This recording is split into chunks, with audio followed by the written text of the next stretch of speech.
빨대라는 거는 카프리선을 뚫어서 뽑아 먹어야 되잖아. 일단은 이 빨대가 해야 되는 역할은 하고 그 다음에 환경적인 거를 얘기해야지 우리가 그걸 선택을 하지.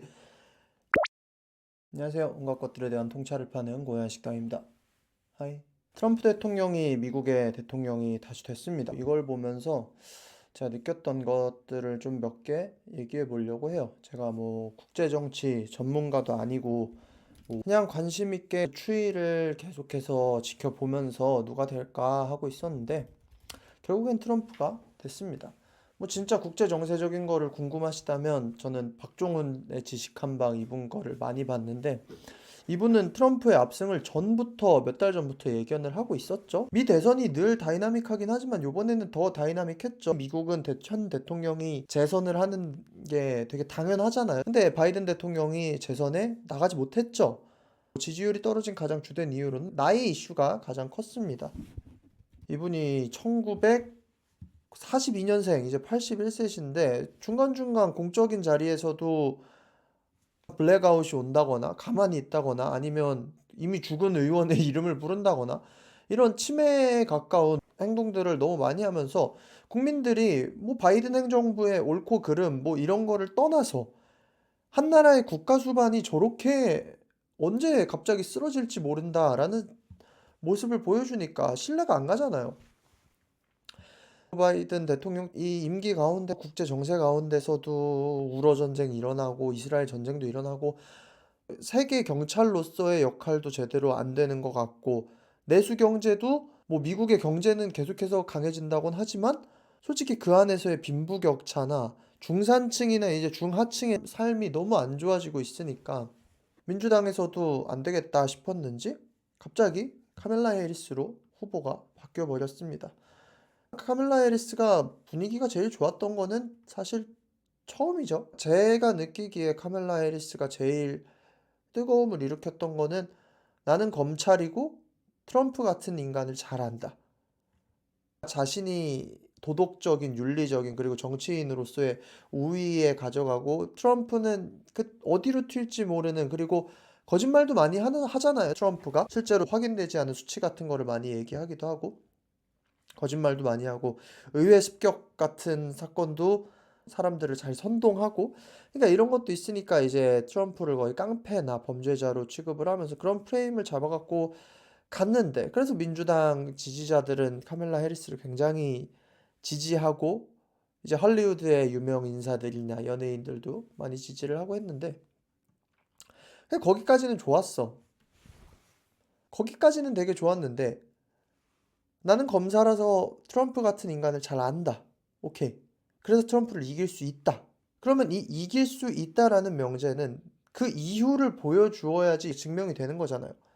이 사람의 거짓말을 어떻게 파회할 것이며 트럼프가 지금 제시하고 있는 국가적인 정의나 이 나라를 이끌어 가려고 하는 기본적인 철학이나 이게 얼마나 왜곡되고 잘못되었는지를 보여주거나 아니면 본인이 이 나라를 어떻게 이끌어 갈지에 대한 비전을 명확하게 보여줘야 되는데 문제는 뭐냐 하면 카멜라 해리스가 딱 나왔을 때 갑자기 대통령 후보가 바뀌는 초유의 사태가 안정적이지 않은 상황에서 일어났다는 거를 너무 안일하게 느꼈던 것 같아요. 바이든 대통령이 잘 될 거였으면 사실 해리스는 등장하지 않았어야죠. 근데 애초에 바이든 대통령이 안 될 것 같으니까 해리스가 선거를 100여일 앞두고 캠프가 출범을 한 건데 그러면 자기가 바이든과 어떻게 다를 것이며 바이든에게 실망했던 사람들이 돌아올 만한 매력적인 모습을 보여줬어야 되는데 그게 아니었죠. 나는 정의롭고 나는 새로운 여자 대통령이 될 거고 트럼프를 지지하는 사람들은 범죄자고 몰상식하고 정의로부터 멀어져 있고 그러니까 프레임을 위한 프레임만 계속 짜니까 사람들이 설득이 안 되는 거야. 어차피 태어나면서부터 민주당을 진짜 그러니까 레프트 좌파로서 태어나는 사람들이 있고 우파로서 태어나는 사람들이 있어요. 이 뇌 구조상. 그럼 민주주의는 설득이잖아요. 이 몇 명을 설득해서 나에게 표를 주게 할 것이냐인데 어차피 우리 뽑을 사람들은 말고 그럼 이 중도층을 심지어 이제는 중도층이 점점 많아지고 뭔가 진영적인 이론이나 대의 명분적인 거 이런 걸 가지고 찍는 게 아니라 지금 미국의 경제 상황은 어려운 사람들은 계속 어려워지고 있는 그런 상황인데 당장에 힘든 생산직, 트러커들, 노동자들 이런 사람들이 해리스를 굳이 찍어야 되는 이유가 없는 거죠. 트럼프는 계속해서 기조가 명확했잖아요. 반이민 정책, 미국을 더욱더 위대하게 하겠다. 그리고 트럼프파라고 하는 사람 중에 대선 경선 후보로 나왔던 비백 라마스와미의 연설을 봤거든요. 굉장히 명확한 아젠다가 있어요. 미국을 다시 위대하게 하겠다. 근데 이거는 반인종적인 것도 아니고 반이념적인 것도 아니고 미국에 들어와 있는 적법한 이민자들은 모두 미국인이다. 그렇기 때문에 미국을 위대하게 하겠다는 건 백인을 위대하게 하겠다는 것도 아니고 미국에 온 합법적 이민자들 모두를 위한 일이다. 그리고 이것은 법치주의를 실현시키는 일이다. 보수주의죠. 보수주의. 국가를 재건하고 법치를 중요시하고 가장 근본적인 개념으로 돌아가겠다라는 건데 근데 이게 알아듣기 명확하잖아. 옳고 그름을 넘어서. 그리고 여태까지의 많은 미국의 대중들이 미국뿐만 아니라 수많은 대중들이 이제 정치를 보면서 굉장히 회의가 되는 게 그런 거잖아요. 우리의 언어랑 너무 다른 언어를 이야기하고 있는 거야. 우리의 삶과 너무 다른 삶을 이야기하고 있는 거야. 우리는 당장에 먹고 살기가 힘들고 미국 같은 경우는 이민자들이 우리의 일자리를 뺏어가는 것 같고 그러니까 실제적인 걸 얘기하는 게 아니에요. 그 심리적인 거야. 그렇게 느껴진다고 실제로 그들이 그 삶이. 그럼 우리를 위한 정치인을 뽑는 게 대중으로서는 당연한 일이잖아요. 근데 민주당에서 계속해서 내거는 프레임이 공화당을 지지하면 트럼프를 지지하면 깡패를 지지하는 것이고 비윤리적인 것이고 반인륜적인 것이고 미래를 생각하지 않는 것이고 그러면 우리를 뽑고 싶어 할 만한 매력적인 어젠다를 제시를 해줬어야 되는데 기존 민주당의 아젠다에 설득이 안 될 것 같으니까 해리스가 나온 거잖아. 그러면 이제 설득을 시키려는 새로운 아젠다를 제시해야 되는데 아니라는 거죠. 그냥 윽박지르고 혼내고. 그러니까 이 진보의 함정이 이건데 진보는 단어 뜻으로만 보면 앞서서 걸어간다는 거잖아요. 기존의 가치 이상의 가치를 제시하고 여기를 따라오게 만드는 게 진보적 가치여야 되는데 그럼 더 매력적인 것을 제시해야 되는데 전혀 매력적이지 않은 거를 제시하면서 이거 따라오지 못하면 니네가 덜 떨어진 거야. 이거 따라오지 못하면 니네가 미래를 보지 못하는 거야. 이거 따라오지 못하면 니네는 혐오주의자들이야. 이렇게 돼버리니까 많은 대중들은 아씨 뭐 기분 나쁘게 저 새끼들 뭐가 잘났다고 그렇게 그래. 그리고 카멜라 해리스가 이제 윤리적 우월성에 대해서 많이 얘기를 하잖아요. 트럼프는 깡패고 범죄자고 막 이러면서 제가 해리스를 좀 찾아봤을 때 물론 트럼프만큼 복잡한 그건 아니지만 사실 해리스도 루머도 많고 썰도 많고 심지어 정치계에서 엄청나게 호감이 있었고 파워풀했던 사람도 아니었고 그러니까 이런 프레임이 뽑힐 수가 있을까?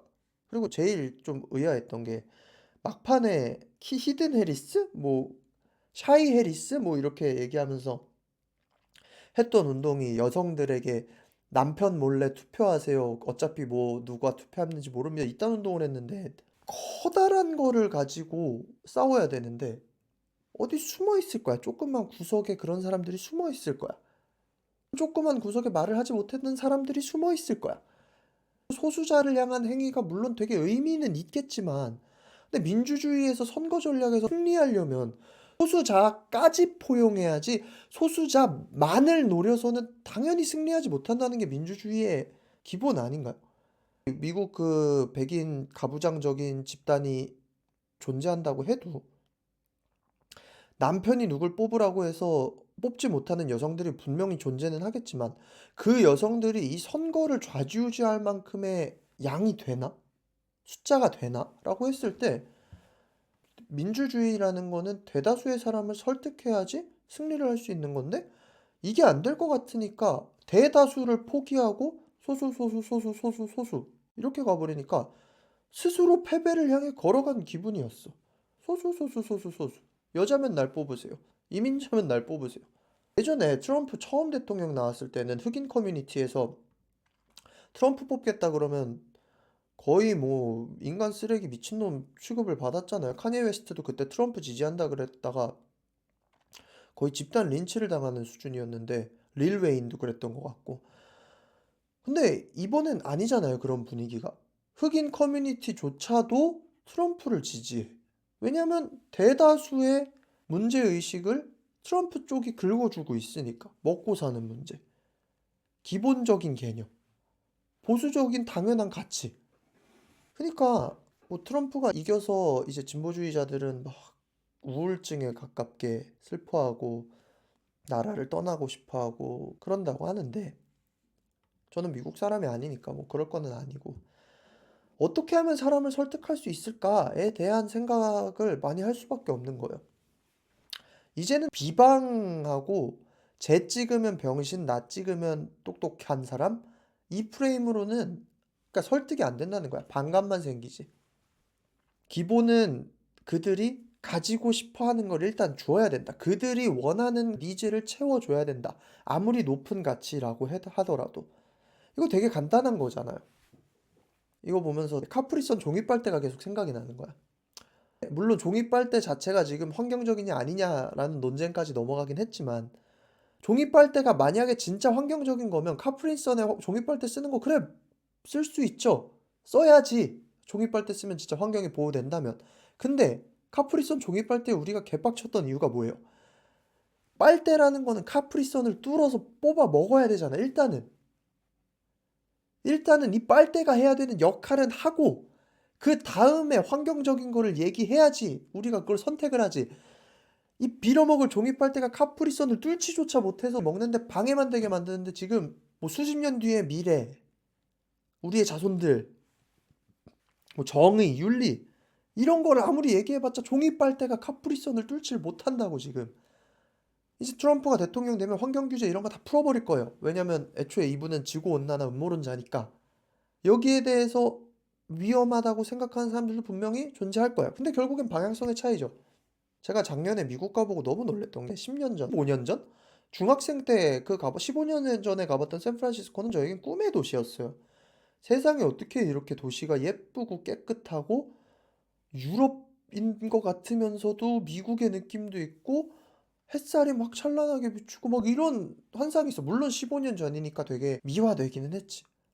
근데 제가 작년에 갔던 샌프란시스코는 마약에 쩔은 노숙자들이 미친 듯이 걸어 다니고 다운타운에 걸어 다니기가 위험하더라고, 낮에. 이상한 사람들이 너무 많아.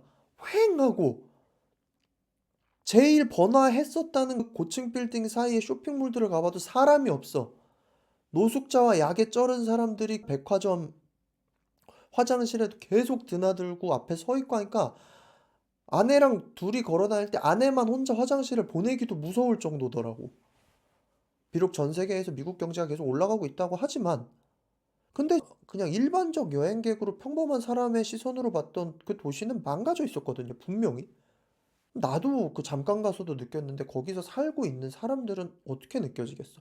일반적 삶이 망가졌는데, 평범한 삶이 망가졌는데, 진보적 정치인들이 제시하는 대의적 가치가 뭐가 설득이 되겠어요? 그냥 결국에는 경제 논리라는 거야.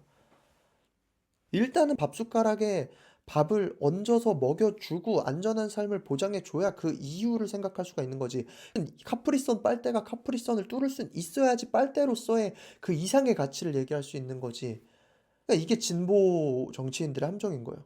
뭔가를 더 좋은 걸 제시하기 위해서는 현실의 문제에 대한 해결책을 보여줘야 된다.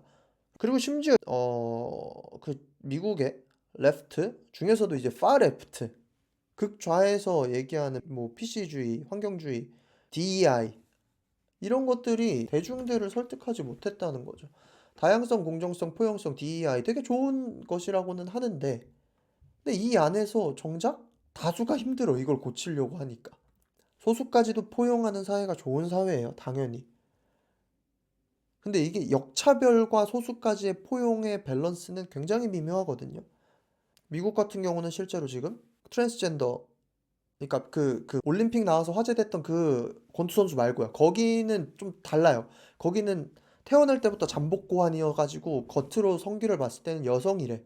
그러니까 이 호르몬 검사를 받고 막 이렇게 까놓지 않는 이상은 그분은 평생 여자로 살았던 사람이야.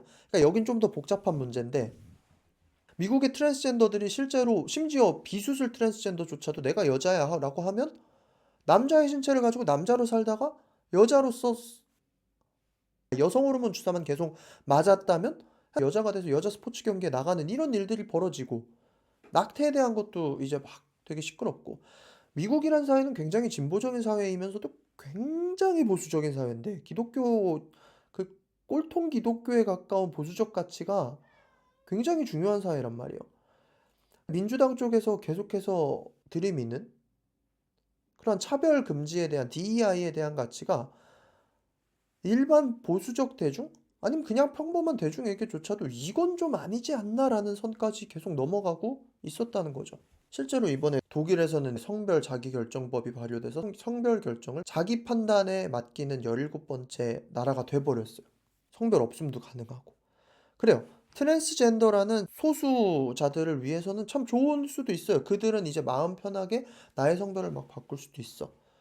근데 그들의 마음 편함을 위해서 다수가 생각하던 원래의 가치가 있잖아요. 그래도 남자와 여자가 엄연히 존재하는데, 생물학적으로. 근데 이제 젠더라는 개념은 생물학적인 개념에서 아예 떨어져 나가는 거야? 이게 맞나? 라는 생각이 들어버리는 거고.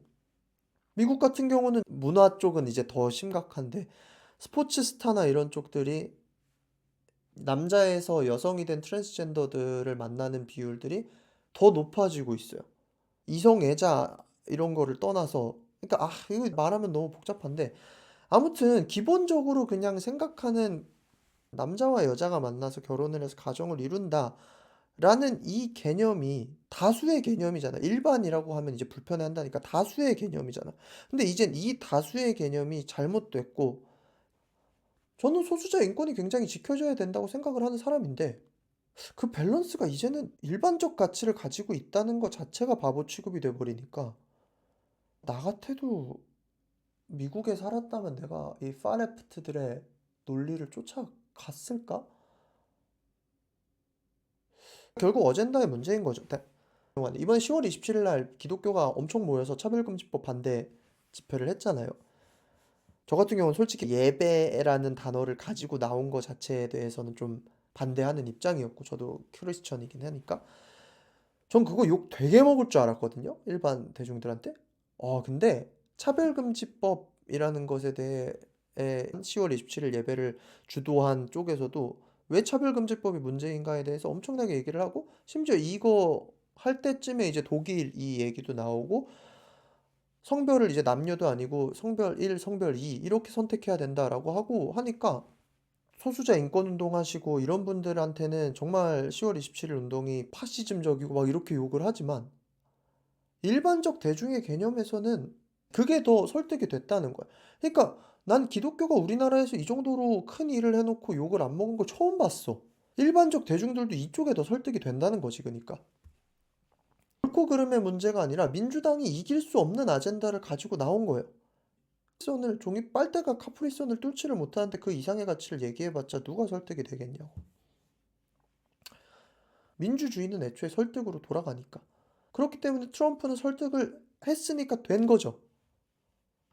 앞으로 어떻게 될지는 모르겠어요. 이제 국제 정세는 난리가 날 것 같아요. 상상하지도 못하는 방향으로 갈 것 같은데, 이제 레프트가 이기기 위해서는 현실에 발을 디뎌야 된다. 현실을 부정하면 안 된다. 현실을 일단 생각을 하고 그 뒤에 아젠다를 제시를 해야 된다. 다른 사람들도 이제 마찬가지죠. 더 높은 가치를 위해서 일하고 싶다면 환경이든 뭐 젠더든 공의적인 부분이든 윤리적인 부분이든 이런 걸 얘기하려면 기존의 가치는 만족시켜야 된다는 거야. 예전에 유튜브에서 친환경 카페를 본 적이 있어요. 그 이원일 홍석천 씨가 나와서 그 가게 소개하는 이런 유튜브 프로그램에서 만났는데, 친환경 카페라고 해서 휴지도 안 쓰고 손수건을 주고요. 뭐 식기 같은 것도 다 친환경이고 일회용품 전혀 쓰지 않고 이런 카페인데, 결국에는 그 카페가 될 수 있었던 이유는 친환경이라서 사람이 간 게 아니야. 카페는 디저트가 맛있어야지 사람이 가고, 거기서 플러스 알파로 여기서 소비하면 친환경도 할 수 있네? 이렇게 돌아가는 거란 말이에요. 친환경이든 뭐든 사람들을 설득하려면 기존의 퀄리티 이상의 것을 보여주든가 아니면 최소한 기존의 퀄리티랑은 동일해야지 기존보다 쓰레기 같은 거를 내밀어 놓고 "이게 좋은 거예요."라고 하면 누가 그걸 쓰겠냐고요. 물론 쓰는 사람들이 있겠지, 그 가치에 동조되는 사람들이. 근데 대다수는 가치에 동조되는 것보다 내 삶이 중요하다고. 그리고 민주주의는 대다수를 설득해야 되는 일이고. 근데 민주주의뿐만이 아니라 다른 일도 다 마찬가지다. 유튜브의 영상도 마찬가지. 아무리 좋은 가치를 가지고 가봤자 기본적인 재미를 가지고 가지 않는 이상은 절대 안 된다. 유튜브파는 특히 그렇잖아요. 재미를 보기 위해서 온 사람들인데 아무리 훌륭한 사람이 와서 얘기를 해봤자 재미없으면 안 보는 게 유튜브파인 거고. 그러니까 기존의 그 씬이 의도하는 목적에 맞는 재미를 준 다음에 가치를 부여해줘야지. 또 인어공주가 욕먹었던 이유가 뭐예요? 인어공주의 기존에 기대하던 것들이 있는데 갑자기 그거를 흑인으로 바꿔놓고 "이거 못 쫓아오면 니들은 시대에 못 쫓아오는 것이고 윤리적 기준에 쫓아오지 못하는 거야." 라고 얘기를 해 버리니까 기존 팬들은 기분이 나쁘지. 아니 우리가 그걸 바란 게 그렇게 잘못인가? 그래서 PC주의자들이 대다수의 사람을 설득하지 못했던 이유도 그런 것이고. 아무튼 그런 여러 가지 생각을 했습니다. 아마 이 부분에 대해서 동의하는 분들도 있고 동의하지 않는 분들도 있을 텐데 앞으로 세상이 어떻게 변할지도 궁금합니다. 저는 제 나름대로 치열하게 생각하면서 살아가야겠죠. 지금까지 온갖 것들에 대한 통찰을 파는 고야한 식당이었고요. 구독과 좋아요는 영상 제작에 많은 도움이 됩니다. 그러면 빠이.